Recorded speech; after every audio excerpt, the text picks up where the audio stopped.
WAN show, ladies and gentlemen. We've got a fantastic show lined up for you all today, with one of the big headlines being, of course, that Windows 11 might be bricking gaming performance by as much as 25% on average. You can partially brick things now? Well, I think bricking, I think taking an RTX 3080 that someone paid $8,000 for and hacking off 25% of the performance constitutes a partial brick. Yes. Yes, I do. Yes, I do. Now, there's a lot more details about this. We're going to get into that. In other big news, oh man, what else is big news? Let's have a look here. I'm going to steal all the good stuff. The Noctua GPU is apparently real. Video cards leaked it. It's been discussed on Tom's Hardware on LTT Forum. We're going to be talking about that. What else we got this week? Amazon is making a hilariously kind of... We'll talk about it later, but they're making a house robot. I'll leave it at that. Oh, I didn't put my birds to sleep. Sorry, I'll do that after the intro. And the chip shortage. It's gonna get worse. Hooray. All right, birds to sleep. Yay, that's really not good news, Luke. Alrighty then. It's probably good news for someone. I don't know who, but I'm sure there's someone out there that's happy about it. Someone who's a jerk. Yeah, pretty much.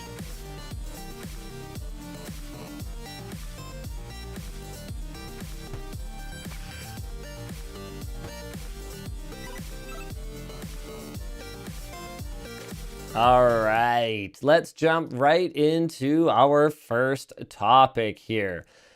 Windows 11 has a feature called VBS, which stands for Virtualization-Based Security. So the original article here is from PC Gamer. They did a fantastic job of testing this, and in a nutshell, VBS uses hardware and software virtualization to improve security by creating an isolated subsystem to prevent malware from screwing over your PC. That makes a ton of sense. And in fact, it's something that is already required by, what is it? Some US governmental institution, the Department of Defense, already requires their systems to run VBS. So it is already a feature in Windows 10. The main difference is that Microsoft is going to be rolling it out, and it appears that it may not be optional on Windows 11 PCs as time goes on. And we don't have, as far as I can tell, any kind of clear schedule for when that will happen or what exactly the requirements will be for them to decide to enable it. So the principle is pretty sound. I mean, we've often said in the past that one of the only ways to prevent some kind of malware, like if you're going to go on a sketchy site, I think Luke and I have talked about it on the WAN show. I definitely talked about it when Windows 11, when that ISO leaked ahead of the launch, or ahead of the launch of the beta. One of the best ways to go on a sketchy site or try a piece of sketchy software is on an isolated virtual machine. So you don't give it any networking capabilities whatsoever. You can actually copy files to and from it just using a virtual disk that you mount to the machine. You can run whatever it is that you want to run, and there's no meaningful way. I mean, I shouldn't say there is no way. Where there's a will, there's a way. But it's very difficult for any kind of malware to execute at the hypervisor level or to infect another virtual machine or any other physical machine that's located on the same network, because there's just no point of ingress to those other machines. It's effectively in this little walled off garden where you've sliced off part of the hardware and said, no, you go play over there.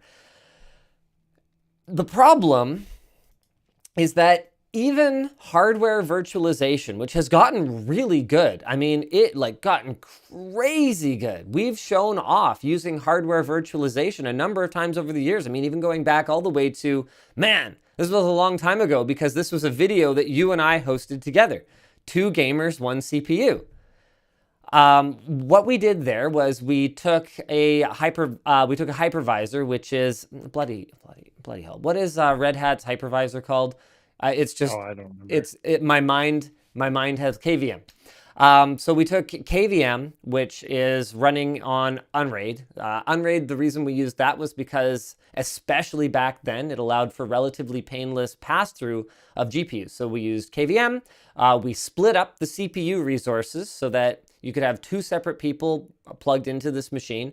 And then we had two GPUs, each using what's called GPU pass-through to essentially completely assign the hardware rather than slicing it up and reallocating it. Now, for CPUs, this practice of virtualizing them has been around, from my understanding, longer than it has for GPUs, and it's quite a bit more mature. We also have so much memory bandwidth these days that from a consumer standpoint, splitting up a CPU into and allowing two users to access it at the same time means you could still actually have plenty of memory bandwidth for consumer applications like games to run without issue. And we've observed as little as a single-digit performance difference taking the same computer, then just virtualizing it and running a game on it. We've seen as little as a single-digit performance drop from running on the bare metal, as it's called when you're not virtualizing, versus running it in a virtual environment. Now, the problem is that GPUs I have far less experience with, and that's for a good reason. It is far less common and far less performant to virtualize a GPU. So that's why we typically use GPU pass-through, which completely assigns a physical GPU to your VM. And you look at any of the projects we've done around this, 2 gamers, 1 CPU, 7 gamers, 1 CPU, the video editing one we did, we were always constrained like to the number of machines that we could slice the CPU up into. We were always constrained not by how many CPU cores we had. I mean, today we could easily do 32 gamers, 1 CPU, take a 64 core Epic and have a bunch of people running League of Legends. I mean, you could probably even run 64 instances of League of Legends on an Epic CPU. Wouldn't surprise me. But we were limited by how many PCI Express slots we had and how many GPUs we could slot into it, because as soon as you start trying to cut those up, unless you get into NVIDIA's much, much higher end data center products, which don't even have display outputs, they're just not made for consumer applications like gaming at all, you run into a really bad time. It's a really bad time. So PC Gamer found that using VBS might improve security, but it dropped Far Cry New Dawn. Performance kind of across the board. The main thing that they're noticing, which is pretty interesting, is that the average power draw is dropping really hard. So like if you look at these various charts, they have one for, like he was saying, Metro Exodus. Are these all Metro Exodus graphs? There's a summary paragraph a little bit lower. Far Cry New Dawn is what it starts with. I think they might have labeled their charts incorrectly or something. But either way, power draw is just dropping like a rock, and that seems to be actually the main result of this lacking performance, because it lines up very nicely. Oh, interesting. So yeah, Far Cry New Dawn lost 5% in FPS. Horizon Zero Dawn about 25%. Metro Exodus 24%. Shadow of the Tomb Raider 28%. 3D Mark Time Spy only dropped by 10%, but that's one of the reasons that we've been largely dismissive of 3D Mark as a meaningful system benchmark for many, many years. It just, anytime you introduce an industry standard benchmark, no matter how good your intentions were and no matter how good of a job you did, within a very short period of time, everyone will be trying to cheat, and you'll be left back where you started with no meaningful way of objectively measuring performance without just running actual games. And we made a video that got into this in a little bit more detail quite recently called CPU Gigahertz Doesn't Matter. It's a pretty good watch. I would recommend it. AJ in the float plane chat, that sponsor had to be sweating when Linus didn't remember KVM. Look, we can all have brain farts, okay, AJ? I'm sorry.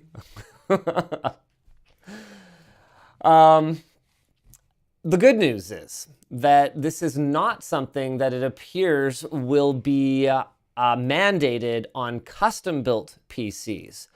So this is yet another one of those Windows 11 things, like the requirements around trusted platform module, that doesn't appear to apply to custom-built computers. And it's kind of funny that there's this distinction between them that seems to be widening all of a sudden. I mentioned, I think 2 shows ago, that it kind of, we've been talking for a long time about how consoles are becoming PCs. And I mentioned like 2 shows ago, and that's the first time I'd really thought about it, or how in some ways PCs are sort of consoleifying slightly. And this feels like potentially more of that. Absolutely. Custom-built rigs that are very gaming focused and not very focused on other things outside of that. I could see stuff coming from this that would be positive. I mean, it seems like the kind of thing that could absolutely help with anti-cheat. Yeah. Anti-cheat, malware, system security, yeah, sure. It sounds like a really good thing. The problem is just that, oh man, that performance drop. Which if it is specifically tied to the cards for some reason, using less power draw, it maybe sounds potentially addressable. Maybe it could be fixed through a driver. I would certainly hope so. But otherwise, I mean, we are looking at potentially, hundreds of dollars of wasted GPU. Like you could literally just not buy an RTX 3070, get a lower end card, and get exactly the same performance by building a custom rig instead of buying a pre-built one that enables this feature that trashes your performance. What's funny is this isn't the only way that custom PCs are being differentiated from pre-builts. You look at the California California power consumption restriction stuff like that. Only the efficiency requirements only apply to pre-built systems. A random physicist has an excellent question. So will system integrators like iBuyPower be affected? Ones that are not really, as we call them, tier 1 system integrators. So these system integrators that are smaller, scrappier ones that are just piecing together parts based on... I think they could get by. Just based on hardware that they could just buy at Newegg and assemble for you. I suspect that those kinds of machines will continue to not be affected. So your boutiques, like your Main Gears and Origin PCs, and I'm sure there's some other really important ones I'm forgetting. There's good old... Especially like super special customization stuff like Puget. Yeah, Puget. I'm sure they wouldn't have a problem. You can just tell them whether or not you want it on or off, and they'll make sure you have it correct. They'll make sure you have a motherboard that doesn't have it or whatever. Yeah, something like that. Like you'll be fine through those types of systems. I mean, that is the beauty of custom system building, of course. Yeah. So right now it's a concern, but I think that it might not be an issue for either me or Luke. I don't know if you noticed, Luke, but I low-key asked logistics to grab you a little M.2 drive. I was gonna ask you what's up with that. So the challenge is real. The challenge is happening. Sweet drive. Luke and I are going to be switching to Linux on our daily driver machines. This may, in fact, be the last WAN show that I broadcast on a Windows machine for quite some time. And we haven't figured out exactly what the punishment for blinking first is going to be. But whoever goes back to Windows first is going to have to do something. I saw one really good suggestion, dyeing your hair in 4 quadrants, the Windows colors, might be a kind of fun one. It's not permanent, you're not maimed or anything, but it's certainly... But you'd have to run it the whole way out, basically. Not the best. Yeah. You can't shave your head. It would have to be reasonable haircuts and stuff like that. Yeah, totally. You're not allowed to re-dye it. That would be ridiculous. Yeah. So, and there's some more good news for anyone who's looking to game on Linux. There's nothing in the dock. So is that okay? You said no more WAN shows. So that's your home PC, effectively, right? Yeah, that's my home PC, man. Okay. There's more good news for Linux gamers. I did not get around to fleshing this out in the doc, but hey, look, The Verge did an article. Boom. There's a stock image of a Graphus card. Remember, if it's GIF, it's Giraffics. And in a nutshell, Linux gamers are getting a new tool to tinker with. Proton has added support for DLSS technology, or rather, NVIDIA has announced that it is working with Valve to bring DLSS technology from their RTX cards to Linux. So if you're not aware, DLSS is not perfect. It doesn't look the same as native rendering. But what it does do is it does get really freaking close while delivering very, very noticeable improvements in performance. There is more input lag. Yes, because there's processing being done using machine learning on this like enormous data set of sometimes imagery from the specific game, but that's actually kind of the old way of doing it. So now it's a more generalized data set.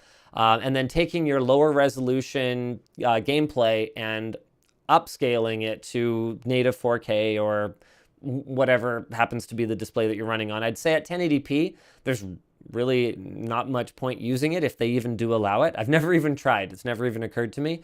But particularly for gamers on larger, higher resolution displays like 4K TVs, it can be an outstanding way of improving image quality without, or improving performance without really losing much in the way of image quality. We did a video where we figured out who on the LTT staff could tell the difference between native 4K and DLSS. And predictably, Anthony and I were able to do it, but the results were much spottier. And Anthony and I both admitted, we actually talked about it off camera afterward, but we both admitted that we could tell because we knew what to look for.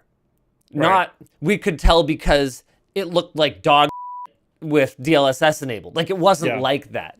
Yeah. So there's no time frame for when DLSS will be coming to Proton, but support for Vulkan is coming this month, and DirectX support would be coming in the fall. So I guess we'll see. I suspect that the pressure is kind of on. I mean, I think Valve making this move with the Steam Deck is really shining a light on Linux gaming in a way that has never happened before. I mean, I'm sitting here going, I'm gonna go for it. I have, and this is a tough confession for me to make here. I have never daily driven Linux. Not once. I think in a lot of ways, it's going to be probably not as bad as you expect, to be completely honest. I'm not expecting it to be bad. I'm expecting it to have unnecessary bullshit that you shouldn't have to deal with. One of the best ways. Windows has lots of that. Just want to say. Yes. Yeah. One of the best ways. I maybe it's better now. I don't know. It's been a very long time for anyone watching the audience. It's like, it doesn't work that way anymore. Like, okay, yeah, sure. They probably changed it years ago because it's been a long time. But the last time I daily drove Linux, one of the like very minor straws that broke that camel's back was just everything that I needed to do that was just small, unimportant tasks that would essentially take no time on Windows took just a little bit more time. And one of those was like, I needed to update Discord. And on Windows, there's a little green down arrow and you click it and then your Discord closes and reopens and you're done. And I had to like do more stuff. I don't even remember what it all was because it didn't matter, but I had to do more stuff and it was just annoying. I didn't want to do that at that time. I just wanted to start working because at that time Floatplane worked through Discord. It's just little things that are just like, why do I have to do this additional amount of work? In a lot of cases, it's not even really Linux's fault. It's kind of like the Android problem with things like Instagram back in the day. I don't know if this is still a thing, where like just because you have an Android phone, your picture is going to be like lower res. Yeah. And it's just like not going to work as well. Like all the apps back in the day worked better on iPhones, and it wasn't like the Android phone's problem, but it was still a problem if you used an Android phone. You know what I mean? So yeah, I don't know. We'll see how it goes. I'm also wondering about like game compatibility. Like they say the Steam library is going to be there, but there's more libraries than just Steam these days. Like one of the games that I haven't played in a while, but that I do really enjoy, Anno 1800. is Ubisoft Connect even available on Linux? I don't even know. I guess we're gonna find out, right? Is Origin available? Is BNet available? Is the Riot Games launcher available? Does Battlestate Games launcher work? Yeah. I'm assuming no for like quite a bit of that. Okay, now I am We'll going to do see. something really bold here. Okay. I'm going to do something really bold, and I'm Okay. going to let the community pick which distro I use. I'm still going to do some of my own research Oh. to determine which one I think Are we is right for using me. the same ones? No. So that's going to be one of the elements of this video. I think it's going to ultimately be a video series. So part one, Wow. I think has to be like kind of, you know, like day one. You know, like your challenges, deciding which one to get, getting the initial setup done. I think this is something we absolutely have to both kind of submit our experiences for and both talk about. And then past that, I think there's got to be kind of like an update. All right, it's been 2 weeks and I haven't played this game that I really love in 2 weeks, and I'm getting the twitches. You know, like that kind of thing. And then we have to have a conclusion where we kind of go, okay, I've settled in now. I've figured out a lot of my workarounds. Here's where I'm at. I talked about it with James. I think he thinks it should be just 2 pieces of content, but we'll see. But the point is, one of the things that will be included in the first one is a lot of hemming and hawing about which distro to use. So here's what I've got in my list so far. And it's not comprehensive. You guys are going to help me flesh it out here. I've got Pop, Mint, Arch, by the way, Ubuntu, and Manjaro. Is there one you're leaning towards? I have heard Pop is like super simple. I know that System 76 does a lot of really great work. I want to see if there's any other major ones that I've missed. No, we're not running Fedora. Like, come on, guys, put real serious you should suggestions. get like extra points or something if you run Fedora and wear a fedora for the whole duration. Oh, good Lord. No, you shouldn't get any of that.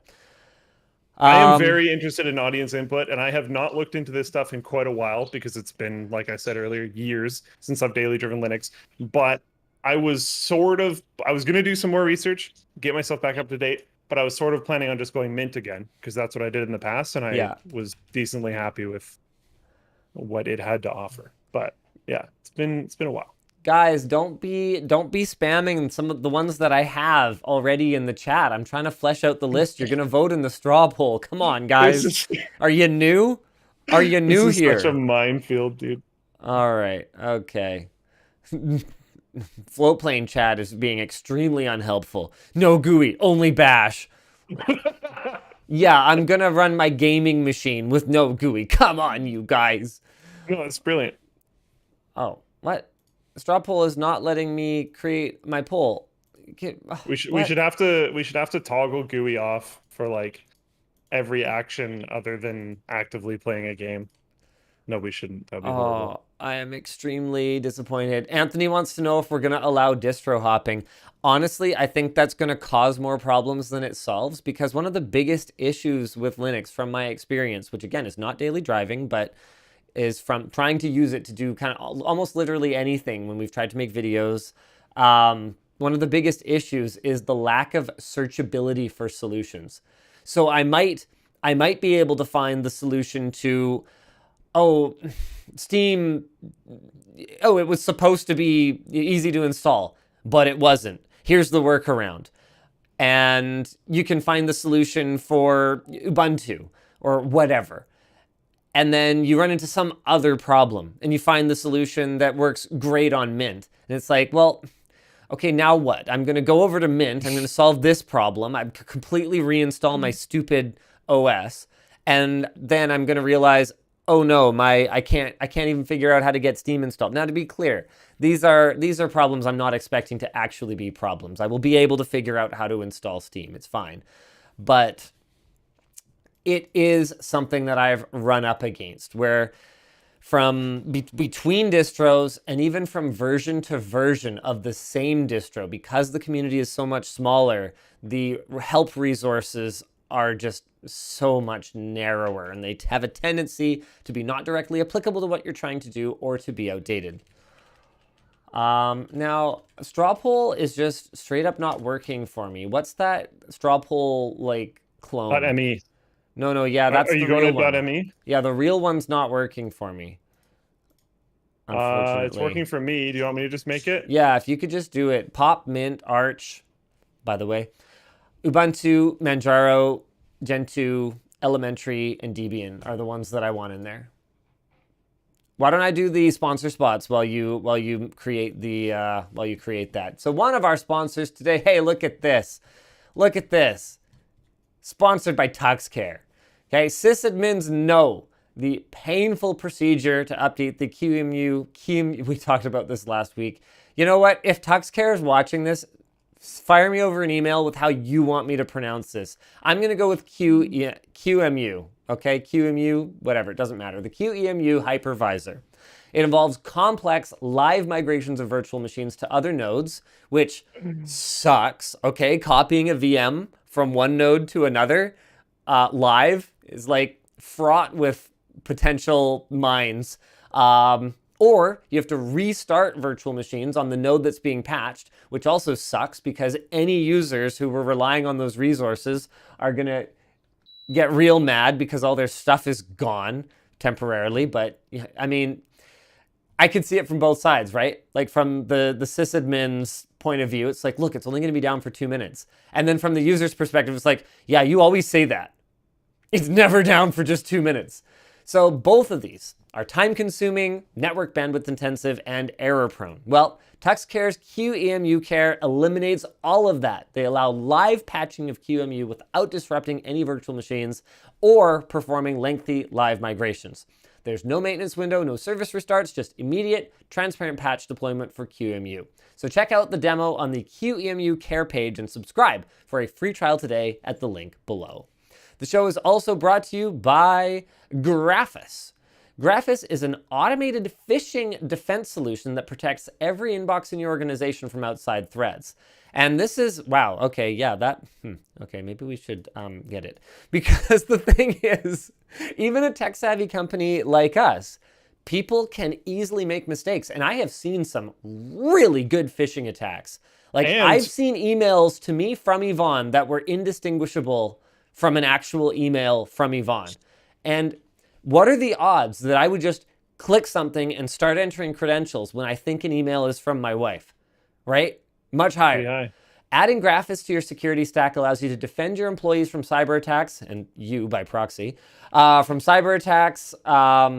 Whoops, I just destroyed this. Including phishing, email compromise, account takeover, identity spoofing, malware, and ransomware. They use patented AI technology, which means machine learning.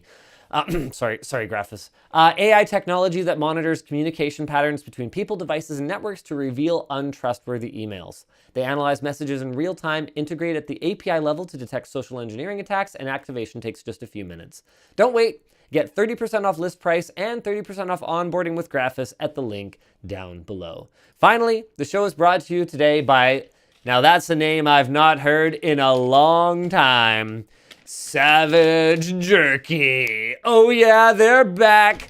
Savage Jerky is made with premium quality beef and bacon. I am salivating already. I haven't had their maple buffalo style bacon jerky in a long freaking time. I'm so sorry you didn't get any, Luke. Mine started going. I don't even have it. I think the second you raised the bag in front of the camera, I could just feel like, that's ridiculous. Oh man, I have missed this. They've got tons of flavors from mild to wild, like their sweet sriracha barbecue, mojo habanero, and maple buffalo bacon, which is my personal favorite. They're all natural with no preservatives or artificial ingredients or gluten. They're high in protein, obviously. Come on, guys, is that really a selling point? Focus on the deliciousness. They're paleo and keto friendly, and you can save 10% on your order by using offer code WANSHOW21 and learning more about Savage Jerky at the link in the video description. All right, oh man, I'm so ready for this. Luke, can you do our next topic? What? Okay, so I've got pop. We need the results from. Yeah, we need the results from the poll. I didn't post it because I wanted to make sure I have all of them. Popmint, Arc, Debian, Ubuntu, Manjaro. I feel like I missed one. Gentoo, Elementary. Did you have You Mint? want both of those? Do you have Arch? I have Mint, I have Arch. Gentoo, okay. Elementary? There were quite a few suggestions. Draugr? I've never even heard of that one. Leave it out. Nope, I'm putting it in. Get wrecked. What if it wins now? All right, we'll come back to that. I think our next right, big I'm gonna topic is post going to it be... Oh, let's talk about Valve's Deckard standalone VR headset while people get their votes in.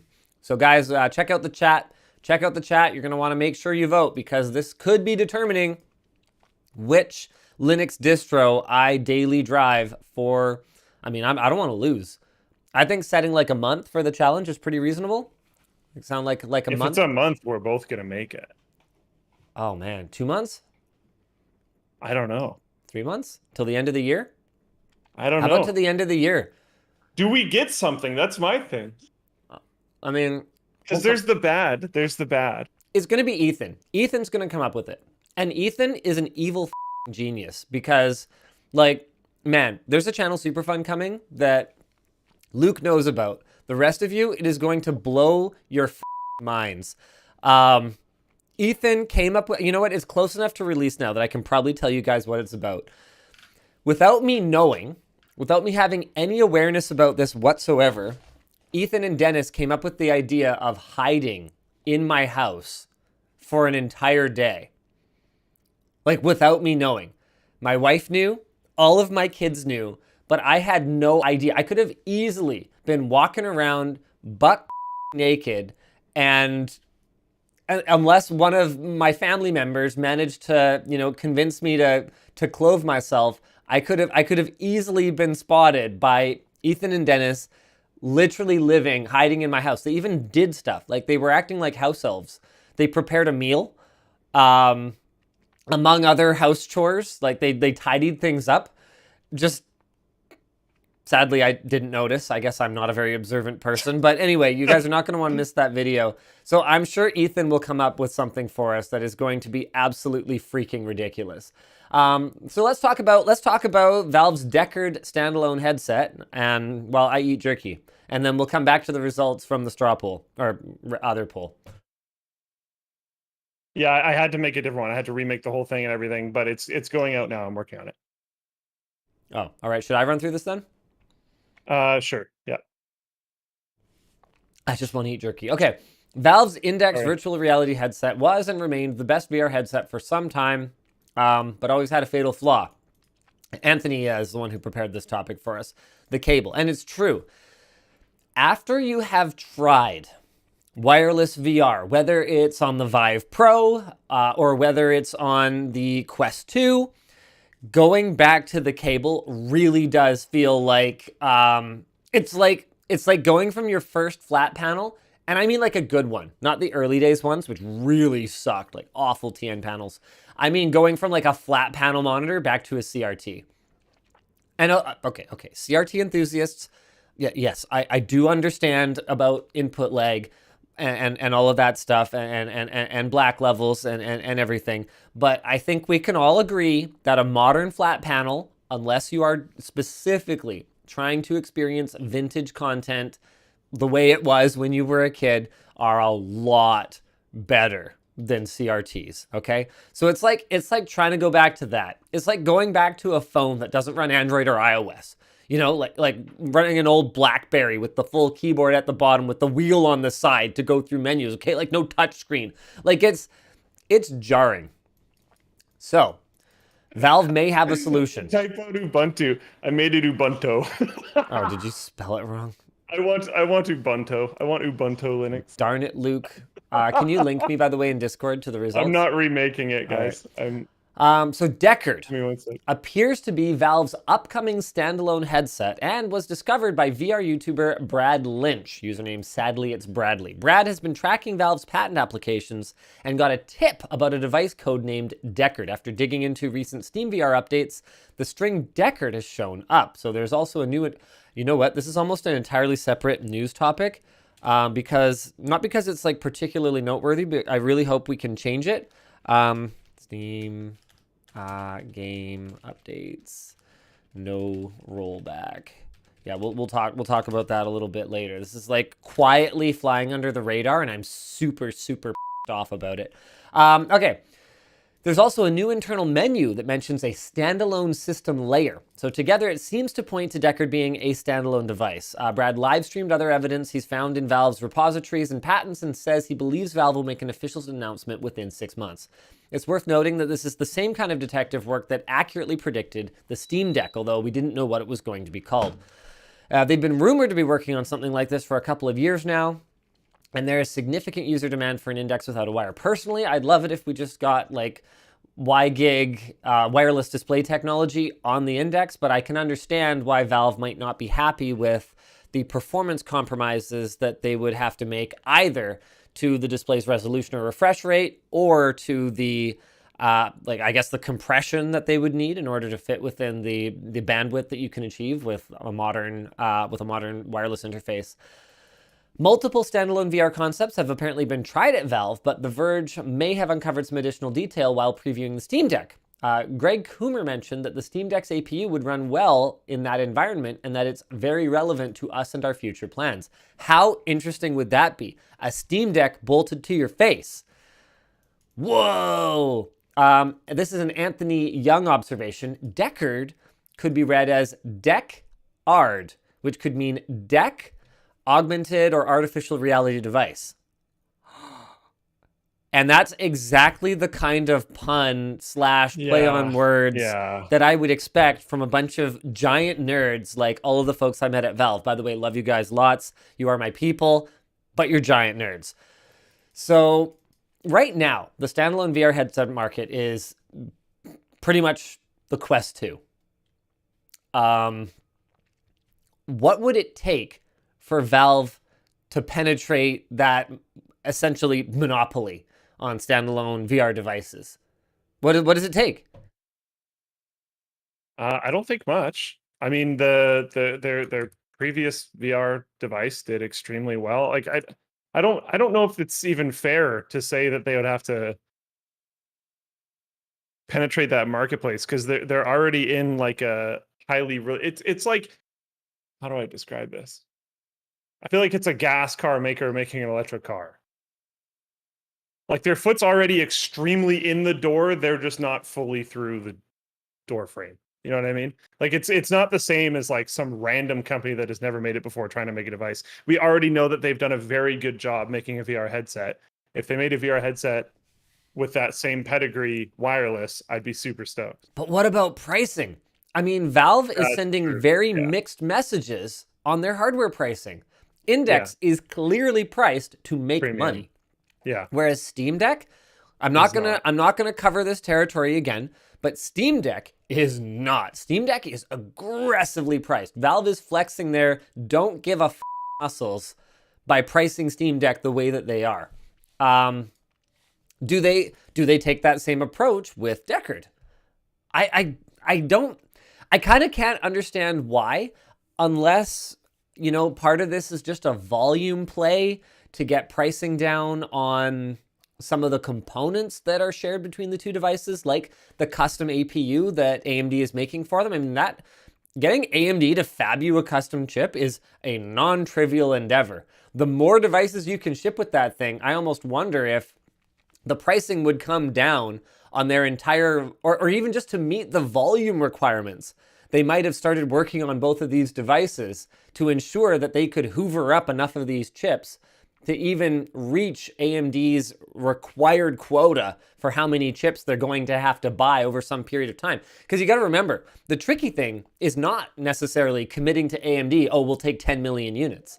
The tricky thing is actually selling 10 units. The The tricky thing is selling 10 million units of whatever the device you're making while that chip is still even remotely relevant. Yeah. Now Microsoft and Sony get around this by deciding when a new chip will become relevant by releasing a new console that uses it. So they effectively are able to dictate the terms in that relationship to a degree that Valve might be able to do. I think the Steam Deck's going to be a huge runaway success, but Valve may not have had the confidence at that time before the Steam Deck was revealed to the public, before our video showcasing it got, hold on, Steam Deck. Valve often has confidence. 5 million views. Did they expect 5 million views on an early access video showing the thing? Not necessarily. I don't know. Because, I mean, because you're, okay, here, for some context, it's not like competing devices don't exist, like the Aya Neo, like devices from GPD. None of them have ever gotten 5 million views. Don't get that much, on anything. They do really well within a niche. So for Valve, it's not like they could have known for sure if they were going to be king of the niche or if they were going to penetrate the mainstream and really go after the people who otherwise are going to be stuck with whatever Nintendo decides to bestow upon them, or to keep pleading with Sony to eventually make a follow-up to the Vita. Like, they have no idea what this device is going to be until they actually deliver it. So I could see them conceivably saying, hey, look, we need to have as many possible things we can put these chips in, so we're not sitting on an entire warehouse full of 3 million APUs that nobody wants anymore. Because even Valve, a money printing machine, does not want to throw money. You don't want to use your money printing machine and, siphon off the output and just you put it into a furnace. You don't heat your house with money.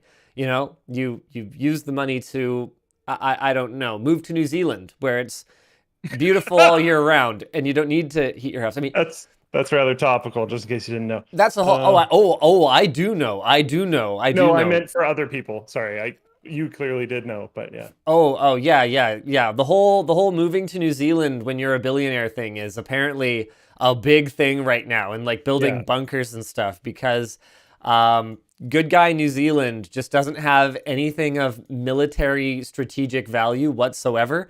So the idea is that in a nuclear holocaust, that's the safest place to be while still maintaining like a Western democracy standard of living that you are accustomed to in whatever country you are fleeing from.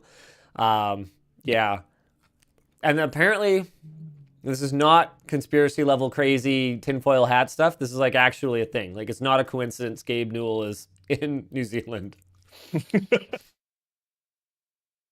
Little odd, but that's the thing. Do you want to look at the poll?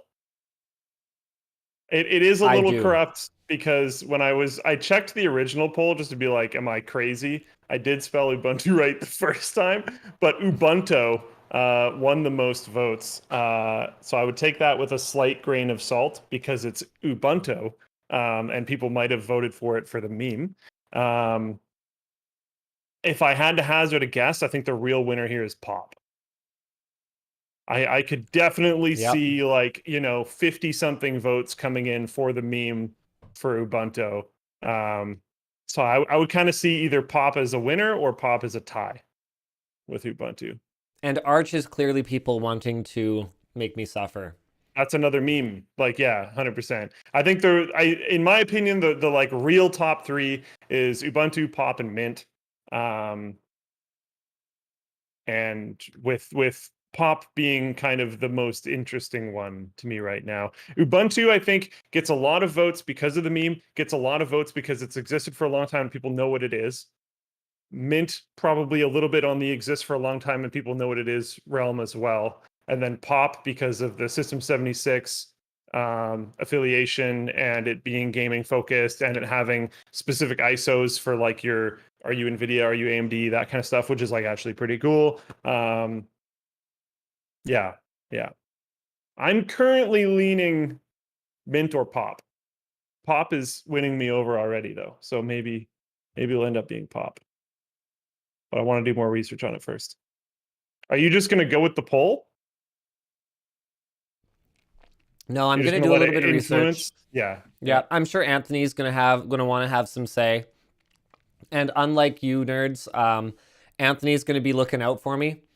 Like Anthony wants to convert me to Daily Yeah. Drive Linux forever. Like he's Yeah. gonna be all about giving me whatever suggestion is the best chance that I never go back Anthony's to Windows. probably So watching. What does he think the best option is?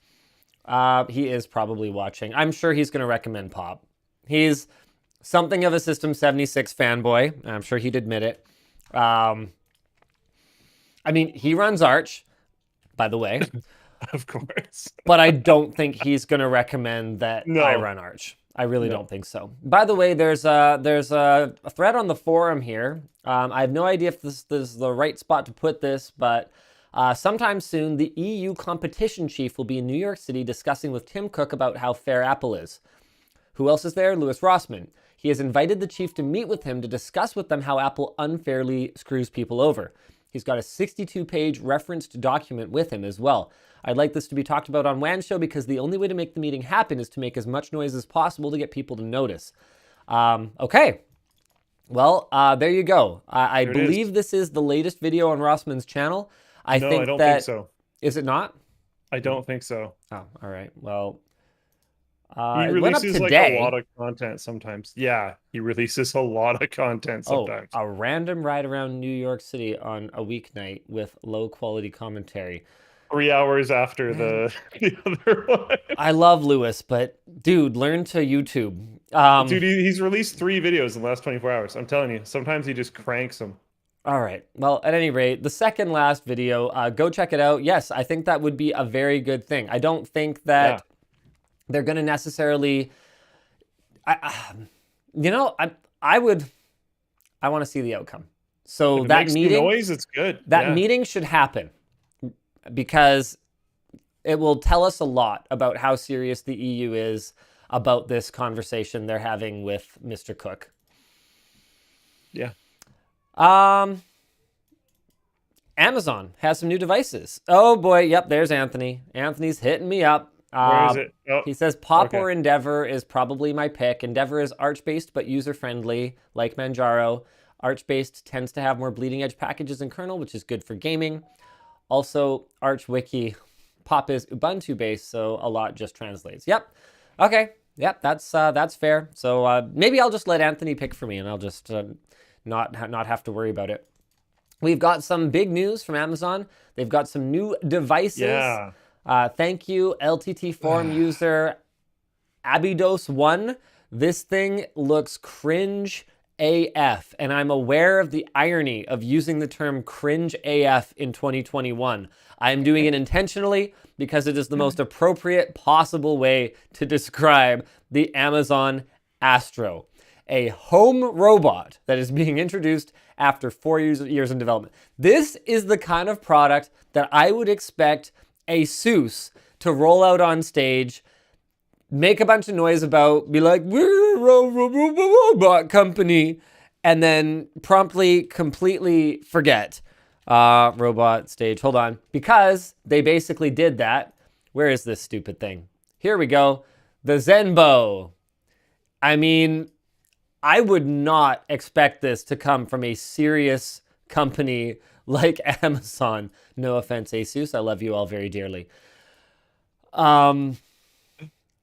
There's been some amazing internal quotes have quote unquote leaked. I don't 100% know if these are real because they seem way too soundbitey. And I haven't really seen.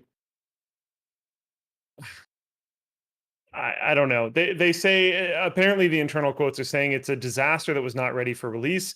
It's terrible. It's absurdist nonsense. It would throw itself down a flight of stairs if it presented itself an opportunity. Give me 1 second. There's another one. Vice found from a leaked meeting that it says that the Astro is designed to track behavior of everyone in your home to help it perform its surveillance and helper duties. Surveillance, like security surveillance. Yeah. Like knowing if someone's not supposed to be there. Yeah. Man, just honestly, just the picture of it with the eyes and nothing else on the screen, just these eyes with little eyebrows, is so creepy. Like, I could straight up imagine a horror movie where there's like a camera perspective that's like someone like laying on the floor for some reason, and this thing just comes around the corner, and then the eyes just like slowly roll around the corner. Like, oh geez, yeah, I don't know. And it's $1,500 for a mobile Alexa. That's the punchline. That's the punchline of the joke. You could just buy Alexa devices for every room in your home for significantly cheaper if that's what you actually wanted. Why? Okay. I don't know, man. They also have the Home Cam, a $250 drone that flies around for security purposes. The Ring Virtual Security Guard, which is a subscription service that provides third-party professional monitoring of all your Ring cameras. The Amazon Glow, a $250 video conferencing device aimed at children, has a built-in 8-inch screen for video calls and a projector that projects virtual activities onto a tabletop. And the Echo Show 15, a 15.6-inch 1080p display with a built-in camera that can display Alexa widgets, stream video, and you can personalize it with a visual ID. It uses the new AZ2 Neural Edge processor for processing speech and computer vision on device, and it's $250 and kind of looks like a picture frame. The discussion question from Jonathan Horst, totally not biased, is our Mac correspondent. The discussion question is, who's going to buy this stuff? Question mark, exclamation mark.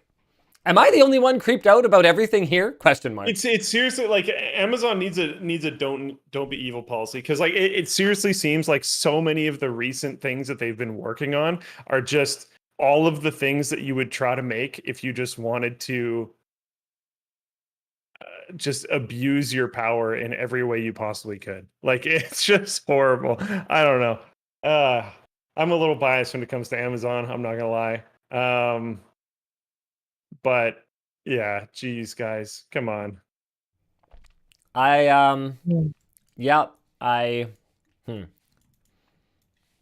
Good luck with that, Amazon. I mean, people will buy them, no doubt.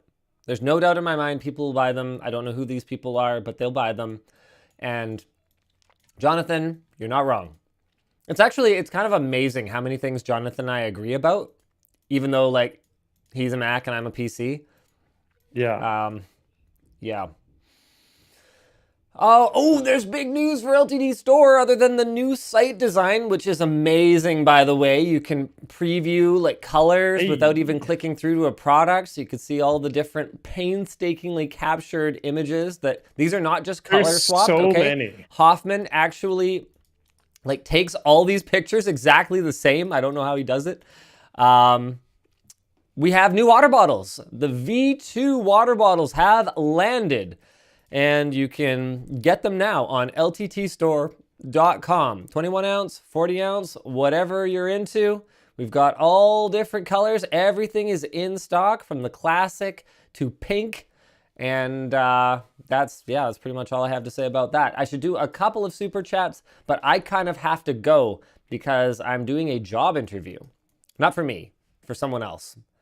Where are you going to work, Linus? Yeah, exactly, right? Oh, wow. Half of the super chats for the earlier part of the show are about Rossmann. So I think we talked about that. B. Miller says, any news on the LTT backpack?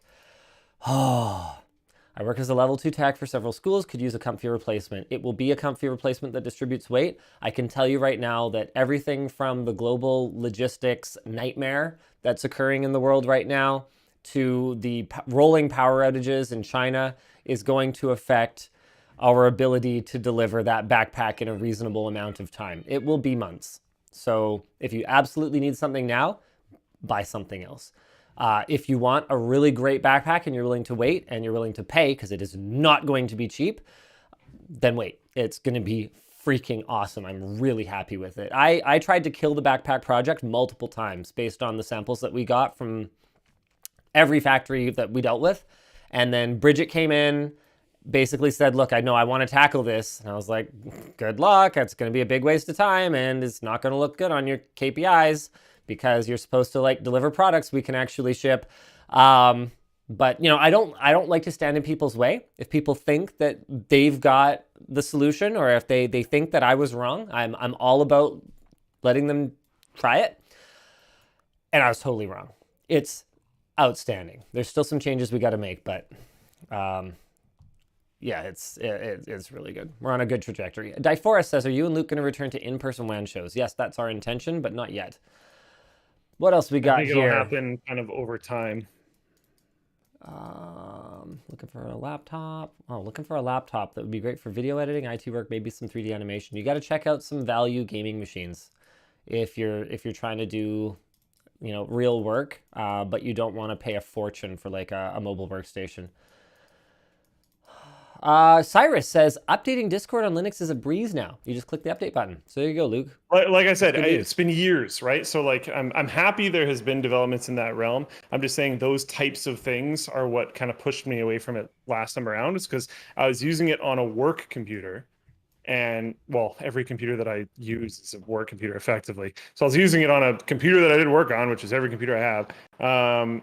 And little things like that would just slow me down all the time. That's incredibly frustrating when I'm trying to get stuff done. So yeah, hopefully it's better this time. It's been a long time, so it very likely will be. James Ryan says, listening to you say QEMU hurts. Try QEMU. All right. QEMU, yeah. I'm going to go with QEMU. It's QEMU. Is it? Yeah. You didn't tell me last time. You just let me flounder. No, last time I corrected you. This time I didn't. Did you? Oh, well, yeah. Why'd you let me flounder this time? Is Hannah Montana Linux seriously a distro? Probably. I don't know. Oh, lordy. Okay. There's so many like stupid ones that like aren't really a thing, Because I mean, you could just recompile something and be like, it's whatever. Tech Kev says, I bought 24 months of PIA off a link in one of your videos for 2 years with 3 months free, but I was charged for the first 3 free months. Need to check your links and deals. All right, I will forward that to the business team. We'll have to figure that out and make sure that that kind of stuff is not happening. Yeah, need a solution anytime a sponsor is not honoring the deals that they're supposed to have. That's not a good time. I'm just gonna send that screen cap to Colton real quick here. Okay, thank you for that. And you'll get frustrated at first, but most of my issues came from learning the new desktop environment rather than fixing things. That's fair enough. And I think we're going to call it there. Thank you guys very much for tuning in to the WAN show. What's up, Luke? I was just going to say, learning the new desktop environment, honestly, I do a huge amount of my stuff in browser these days. Yeah, so it's true. Yeah. There was a headline topic we didn't talk about. Asus Noctua collab GPU. OMG, it looks crazy. To show it. Asus Vietnam, their Facebook page briefly published the first images of the highly anticipated RTX 3070 with Noctua fans. Oh, huge. Wow. I love it. It's huge. I love it. I love it. I think 3070 was the right move. 3070 is like the only remotely affordable enthusiast, like top tier card right now. So there's that. What do you think about the color? Oh, I think it was the right thing to do. 100%. You don't think it's like potentially almost too subdued? No, I think it's very Noctua. 100%. I thought they kind of shrouded it because they have that like silver thing going around it. They're covering a lot of the fan frame. Oh, bad news. Okay, sorry. We should roll through a couple more of these quick things. Silicon Lottery is closing their doors. For 7 years, they offered higher bin CPUs and delidding services, but they are closing. This is due to CPUs not being as overclockable as they used to be, the silicon shortage, and delidding not being as big of a performance boost on Intel CPUs anymore, since they are soldering their IHSs now. The online store will be open until October 31st, 2021, and currently any delidding orders outstanding will be processed as long as they receive the CPUs by November 30th, which, yeah, okay. That's a bummer.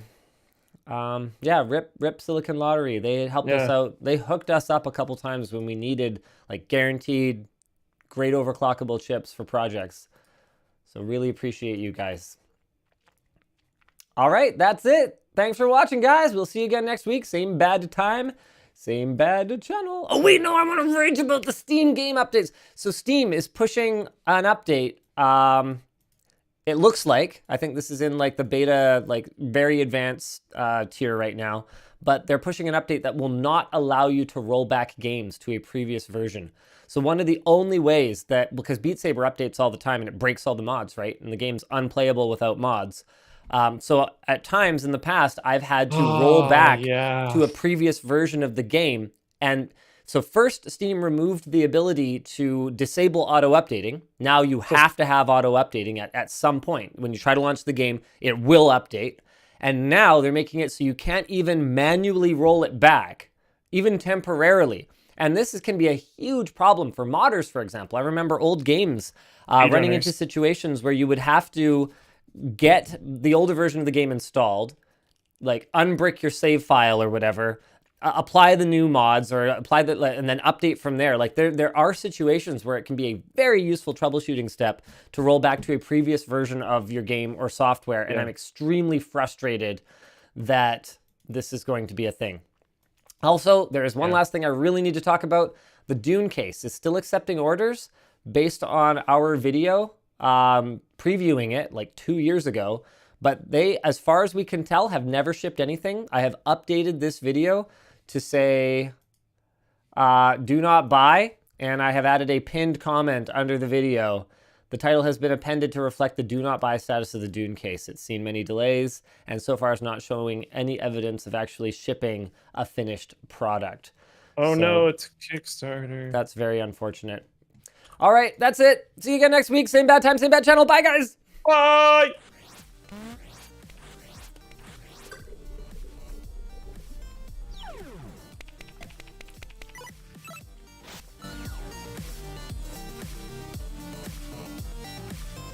Oh, sorry, I'm chewing into the mic. I don't care. I can't even hear it through whatever mic you're giving to me. It's more for the stream. They're still Oh, I thought you were offline. Not yet. Almost.